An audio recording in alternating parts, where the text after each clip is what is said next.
Hi friends, welcome back to our channel. 6ാം ക്ലാസ്സിലെ അടിസ്ഥാന പാഠാവലിയിലെ മറ്റൊരു വീഡിയോയിലേക്ക് എല്ലാ കൂട്ടുകാർക്കും സ്വാഗതം. അപ്പോൾ നമ്മൾ ഈ വീഡിയോയിൽ നോക്കാൻ പോകുന്നത് ഈ അടിസ്ഥാന പാഠാവലിയിൽ ക്രിസ്മസ് എക്സാമുമായി ബന്ധപ്പെട്ട ഇമ്പോർട്ടൻ്റ് ആയിട്ടുള്ള കുറച്ച് ചോദ്യങ്ങളും അവയുടെ ആൻസേഴ്സുമാണ്. മുന്നത്തെ ക്വസ്റ്റ്യൻ പേപ്പറിലെല്ലാം വന്നിട്ടുള്ള ക്വസ്റ്റ്യൻസാണ് നമ്മൾ എടുത്തിട്ടുള്ളത്. അപ്പോൾ ഏകദേശം ഈ മോഡലിലൊക്കെ തന്നെയാണ് ക്വസ്റ്റ്യൻസ് നിങ്ങൾക്കും വരിക. അപ്പോൾ ഈ ഭാഗമൊക്കെ നന്നായിട്ട് പഠിച്ചു വെക്കുക. അപ്പോൾ നമുക്ക് എന്തൊക്കെയാണ് ക്വസ്റ്റ്യൻസ് എന്ന് നോക്കാം. ലഘു ഉപന്യാസം തയ്യാറാക്കുക. കാലം മാറുമ്പോൾ കോലവും മാറും എന്നാണല്ലോ ചൊല്ല്. പുഞ്ച കൊയ്തേ കളം നിറഞ്ഞ് എന്ന പാഠഭാഗത്ത് പഴയ കൃഷിരീതികളെക്കുറിച്ചുള്ള സൂചനയുണ്ട്. ഇക്കാലത്ത് കൃഷി ഇറക്കുന്നതിലും കൊയ്തെടുക്കുന്നതിലും വിത്തുകളിലുമൊക്കെ എന്തെല്ലാം മാറ്റങ്ങൾ വന്നിരിക്കുന്നു അല്ലേ? കാർഷിക രംഗത്ത് വന്ന ഇത്തരം മാറ്റങ്ങളെക്കുറിച്ച് ഒരു ലഘു ഉപന്യാസമാണ് നമ്മൾ തയ്യാറാക്കേണ്ടത്. അപ്പോൾ പണ്ടത്തെ കാർഷികവും ഇന്നത്തെ കാർഷികവും ഒരുപാട് വ്യത്യാസമുണ്ട് അല്ലേ? അപ്പോൾ അതെല്ലാം നമ്മൾ ഈ ഒരു ഉപന്യാസത്തിൽ നമ്മൾ ഉൾപ്പെടുത്തണം. കൃഷിക്ക് കൂടുതൽ പ്രാധാന്യം നൽകിയിരുന്ന ഒരു സംസ്കാരമായിരുന്നു കേരളത്തിൽ ഉണ്ടായിരുന്നത്. നിലമൊരുക്കുന്നതും വിത്ത് വിതയ്ക്കുന്നതും കള പറിക്കുന്നതും കൊയ്യുന്നതും എല്ലാം ആഹ്ലാദത്തിൻ്റെയും പ്രതീക്ഷയുടെയും അനുഭവമായിട്ടായിരുന്നു അക്കാലത്ത് മനുഷ്യർ കണ്ടിരുന്നത്. എന്നാൽ ഇന്ന് വയലുകളും തോപ്പുകളും മലകളും ഒന്നുമില്ല. അധ്വാനിക്കാൻ മടിക്കുന്ന കേരളീയർ അരിക്കും പച്ചക്കറികൾക്കും ഒക്കെ മറ്റു സംസ്ഥാനങ്ങളെയാണ് ആശ്രയിക്കുന്നത്. കൃഷിക്കും കർഷകർക്കും അർഹിക്കുന്ന പ്രാധാന്യം ഇന്നത്തെ സമൂഹം നൽകുന്നില്ല. കൃഷിയും കർഷകരും ഉണ്ടെങ്കിലേ മനുഷ്യ സമൂഹത്തിന് നിലനിൽക്കൂ എന്ന യാഥാർത്ഥ്യം നാം മനസ്സിലാക്കുന്നില്ല. നെൽകൃഷി ഇല്ലാത്തതിനാൽ ഇക്കാലത്ത് നെല്ല് സംഭരിച്ചു വെക്കേണ്ട ആവശ്യമില്ല. അതിനാൽ പത്തായങ്ങളും ഇല്ലാതെയായി.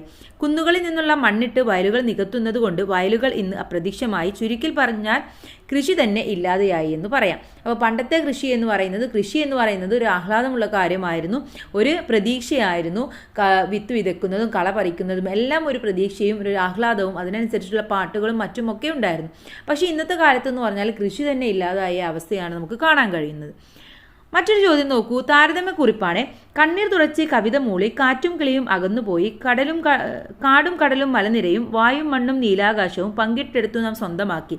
മുഹമ്മദ് ശശിധരപ്പണിക്കർ. ബോധേശ്വരന്റെ കേരള ഗാനത്തിലെ കേരളവും മുകളിലെ വരികളിലെ കേരളവും താരതമ്യം ചെയ്ത് കുറിപ്പ് തയ്യാറാക്കുക.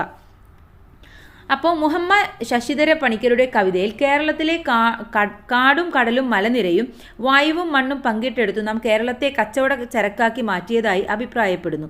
രണ്ട് കവിതകളും താരതമ്യം ചെയ്യുമ്പോൾ പഴയകാല കേരളത്തിന്റെ ശാന്തതയും സൗന്ദര്യവും പുഴകളും മലകളും ഇന്ന് നമുക്ക് നഷ്ടപ്പെട്ടു പോയതായി കാണാം. മണലുവാരി പുഴ നശിപ്പിച്ചു, മലയിടിച്ച് പാടം നികത്തി, കെട്ടിടങ്ങൾ ഉയർന്നു, കുന്നുകൾ ഇല്ലാതെയായി. ഇതിൽ ഏതു കേരളമാണ് നല്ലത്? ശാന്തതയും സമാധാനവും പ്രകൃതി ഭംഗിയും ആയിരുന്നു പഴയകാല കേരളം. ഇനിയെങ്കിലും ആ പ്രകൃതിയെ നശിപ്പിക്കാതെ നമുക്ക് കാത്തു സൂക്ഷിക്കാം. അപ്പോൾ രണ്ട് കവിതയിലും രണ്ട് കേരളത്തെ കുറിച്ചിട്ടാണ് പറയുന്നത് അല്ലേ? മറ്റൊരു ചോദ്യം നോക്കൂ. വിശകലന കുറിപ്പാണ്. ഒരു കാർട്ടൂണാണ് ഇവിടെ തന്നിട്ടുള്ളത്. PV കൃഷ്ണൻ്റേതാണ്. എന്താണ് ഇവിടെ? കമ്പ്യൂട്ടറിൽ ഒരു പൂക്കളത്തിൻ്റെ ചിത്രമാണ് എടുത്തിട്ടുള്ളത്. അമ്മയെ പൂക്കളം ഡൗൺലോഡ് ചെയ്തു. മിടുമിടുക്കൻ, ഓണസദ്യ കൂടി ഡൗൺലോഡ് ചെയ്തു വെച്ചോളൂ, അടിച്ചു പൊളിക്കാം എന്നാണ് പറയുന്നത്.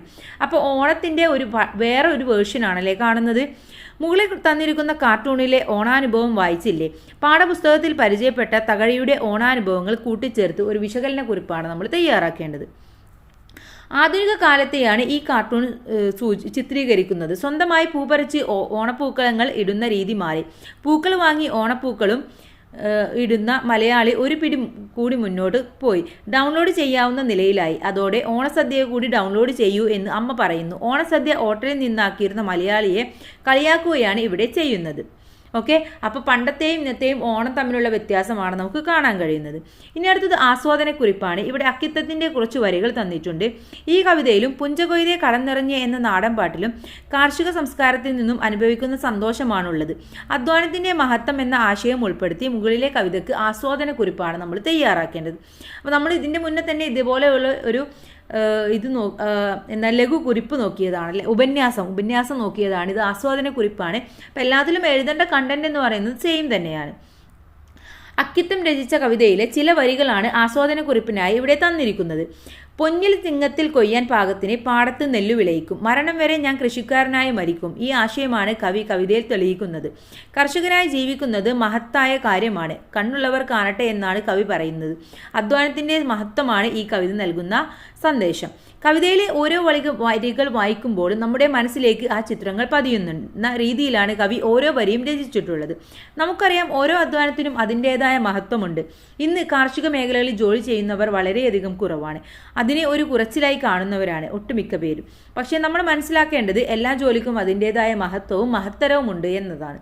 ഓക്കെ, അപ്പോൾ ഇന്ന് കൃഷി ഇല്ല, പക്ഷേ എങ്കിലും ഇന്ന് കൃഷി ചെയ്യാത്ത എന്തുകൊണ്ടാണ്? ആളുകൾക്ക് കർഷകരോട് ഒരു ബഹുമാനമോ ഒന്നുമില്ലാത്തൊരവസ്ഥയാണ്. പക്ഷേ എല്ലാ ജോലിക്കും അതിൻ്റെതായ മഹത്വമുണ്ട് എന്ന് നമ്മൾ മനസ്സിലാക്കണം. അതുമാത്രമല്ല, കൃഷിക്കാണ് നമ്മൾ ഏറ്റവും കൂടുതൽ മഹത്വം കൊടുക്കേണ്ടത്.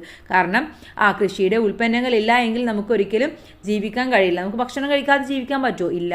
അപ്പം അതിനാണ് നമ്മൾ ഏറ്റവും കൂടുതൽ ഇമ്പോർട്ടൻസ് കൊടുക്കേണ്ടത്. ഇനിയൊരു അഭിപ്രായക്കുറിപ്പാണ്. കവളപ്പാറയിലുണ്ടായ ഉരുൾപൊട്ടലിൽ മരിച്ചവരുടെ പോസ്റ്റ്മോർട്ടം നടത്തുന്നതിനായി ആരാധനാലയങ്ങൾ പ്രാർത്ഥനാമുറി വിട്ടുകൊടുത്ത വാർത്ത നാം വായിച്ചതാണ്. എല്ലാവരും മനുഷ്യരല്ലേ, ഒരേ ചോരയല്ലേ? ഉപ്പുകുറ്റന്റെ ചോദ്യം ഇപ്പോഴും പ്രസക്തമാണ്. അഭിപ്രായക്കുറിപ്പ് തയ്യാറാക്കുക. നമ്മളെല്ലാവരും ഒന്നാണ്, ഒരേ ജാതി, ഒരേ മതം, ഒരേ ദൈവം മനുഷ്യന്. അതേ, ശ്രീനാരായണ ഗുരുവിന്റെ ഈ വാക്കുകൾ വളരെയധികം പ്രസക്തമാണ്. കവളപ്പാറയിൽ ഉണ്ടായ ഉരുൾപൊട്ടലിൽ മരിച്ചുപോയവരുടെ പോസ്റ്റ്മോർട്ടം നടത്തുന്നതിനായി ഒരു ആരാധനാലയം തുറന്നുകൊടുത്തു. അന്നുവരെ അന്യമതസ്ഥർക്ക് പ്രവേശനമില്ലാതിരുന്ന ആ സ്ഥലം മരിച്ചു കഴിഞ്ഞപ്പോൾ അല്ലെങ്കിൽ അപകടമുണ്ടായപ്പോൾ സർവ്വമതക്കാർക്കും ഒത്തുകൂടാനുള്ള ഇടമായി. എല്ലാവരും ഒന്നാണ്. ജാതിമത ചിന്തകൾ എന്തെങ്കിലും കഴമ്പുണ്ടോ? എല്ലാവരും മനുഷ്യരല്ലേ, ഒരേ ചോരയല്ലേ എന്ന് ഉപ്പുകുറ്റൻ ചോദിക്കുന്നുണ്ട്. ഈ ചോദ്യം വളരെയധികം പ്രസക്തമാണെന്ന് ഇതിൽ നിന്നും നമുക്ക് മനസ്സിലായി. ജാതിയും മതവും വെറും പേരും മാത്രം. മനുഷ്യന്റെ ഉള്ളിലെ സ്നേഹവും സഹാനുഭൂതിയുമാണ് അത്യാവശ്യമായിട്ടുള്ളത്. ഓക്കെ, ഇനി അടുത്തത് ഒരു കഥാപാത്ര നിരൂപണമാണ്. അഗ്നിഹോത്രി പുഞ്ചിരിച്ചുകൊണ്ട് മുറ്റത്തേക്കിറങ്ങി ഉപ്പുകുറ്റന് നേരെ കൈനീട്ടി. ബദ്ധത്തിന്റെ ആഴവും വിശാലതയും പകർന്നു തരുന്ന അഗ്നിഹോത്രിയെ പരിചയപ്പെട്ടില്ലേ? അദ്ദേഹത്തിന്റെ സ്വഭാവ സവിശേഷതകളും കഥയിലെ സ്ഥാനവും ഉൾപ്പെടുത്തി കഥാപാത്ര നിരൂപണം തയ്യാറാക്കുക. ഇതും വളരെയധികം ഇമ്പോർട്ടൻ്റ് ആയിട്ടുള്ള ഒരു ചോദ്യമാണ്. ജീവിതത്തിന്റെ ഉപ്പ് എന്ന കഥയിലെ പ്രധാന കഥാപാത്രമാണ് അഗ്നിഹോത്രി. പറയിപ്പിച്ച പന്തിരിക്കുലത്തിലെ അംഗങ്ങളെ പരസ്പരം തിരിച്ചറിയാത്ത ഉപ്പുകൊറ്റനും അഗ്നിഹോത്രിയും തമ്മിൽ കണ്ടുമുട്ടുന്ന രംഗമാണ് പാഠഭാഗം. ചൈതന്യം തുടുക്കുന്ന മുഖം, പൂണൂല്, കുടുമ, കസവുമുണ്ട്, കസവുമേൽമുണ്ട്, ഇത്രയുമാണ് അഗ്നിഹോത്രിയെ കുറിച്ച് കഥയിൽ പറയുന്നത്. എന്നാൽ കഥാഭാഗത്ത് എല്ലാവരും മനുഷ്യരല്ലേ, ഒരേ ചോരയല്ലേ എന്ന ഉപ്പുകുറ്റന്റെ ചോദ്യം കേട്ടപ്പോൾ അഗ്നിഹോത്രിയുടെ ചുണ്ടിൽ പുഞ്ചിരി വിടരുന്നതായി പറയുന്നു. മനുഷ്യനെ ജാതിവർണ്ണ വേർതിരിവുകൾ കൊണ്ട് തരംതിരിക്കുന്നതിൽ അർത്ഥമില്ലെന്ന ചിന്തയാണ് അഗ്നിഹോത്രിക്കുള്ളത്.